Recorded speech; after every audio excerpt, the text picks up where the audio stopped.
Ini mungkin gue ada pertanyaan yang ke racun dulu ya. Jadi Brian Johnson sebelum tidur, sebelum makan tuh racun terus dihilangin dulu. Racun tuh kan kayak rokok, alkohol, Iya. gula tuh masuk racun tuh. Bagi dia ya. Junk food, ultra processed food tuh racun tuh. Iya.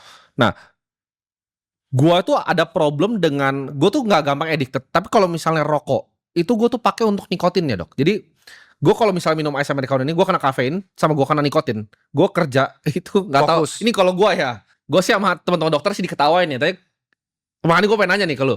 Gue fokus banget. Jadi gue kadang harus pakai sisa bahkan. Jadi gue tuh bahkan suka manggil orang sisa private datang kantor gue sisa di kantor.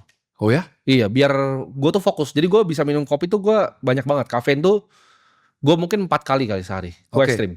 Kopi gue 4 kali nih, americano, terus gue sisa habis baru kerja itu wah. Oke, jawabannya itu memang kombinasi nikotin dan kafein itu memang ada efeknya kah itu? Iya, ke saraf simpatis. Itu skripsiku soalnya. Oh. Jadi jawabannya adalah ya nikotin dan kafein itu kombinasi akan meningkatkan sistem kerja saraf simpatis. Nah, kita harus tahu saraf simpatis itu sistemnya 2, flight and fight. Flight and fight. Jadi bertarung atau kabur. Kalau zaman purba dulu kalau hewan dia setiap bertarung atau kita kabur. Artinya kita menjadi fokus, adrenalin kita naik. Jadi kalau kamu mengkonsumsi kafein dan nikotin itu kayak eskalasi pangkat 4. Karena kafein sendiri itu stimulan, nikotin itu stimulan.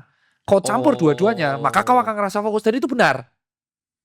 Dan sekali kamu sudah bisa fokus, kamu akan addicted. Karena gue addicted sama fokusnya. Nah, skripsinya kedua adalah ternyata orang yang mengkonsumsi kopi terus-terusan, dia akan toleransi saraf simpatisnya. Awal mulanya dengan 3 espresso, aku bisa flag and fight. Iya. Lama-lama nanti 3,5, 4,5 dosis, 5 dosis, 6 dosis. Makanya kamu kalau nggak ada kafein dan nikotin itu sulit. Iya, gue nggak bisa, jujur ya, gue nggak ngopi nih nggak bisa kerja. Itu, bisa kerja. Apalagi kalau ngopi dicampur sama nikotin, itu berat. Nah, sekarang kita akan bahas yang rokok nih. Ini belum aku bahas di mana-mana. Brian Johnson tuh bilang kalau rokok itu yang pertama dihilangin sebelum tidur dan lain-lain rokok, karena rokok tuh dibilang minus 12 tahun pokoknya. Rokok tuh udah gitu minus 12 tahun. Jadi ini kita akan bahas secara fair karena ini sering banget videoku di-cut. Aku nggak ada kesempatan untuk jelasin panjang. Rata-rata tuh hostnya tanya gini, menurut Anda lebih efektif mana? Tidak merokok tapi jarang olahraga atau olahraga tapi merokok? Ngeselin kan? Oh iya. Nah ini pertanyaan kurang pinter soalnya. Ini kalau ngomong sengak banget ya. jadi ada 3 nih. Pertanyaannya adalah kalau saya mau berhenti rokok, saya harus gimana? Rokok, vape, atau e-cigarette? Ini jawabnya agak dangerous ya. Tapi aku minta moga-moga teman-teman bisa mengerti ini semua dokter. Orang pecandu rokok, dia tuh addicted. Dia akan addicted sama efeknya nikotin. Karena nikotinnya itu memang nyandu untuk fokusnya. Jadi dia tuh bisa teng gitu, bisa kayak ya karena nikotin itu kayak kafein.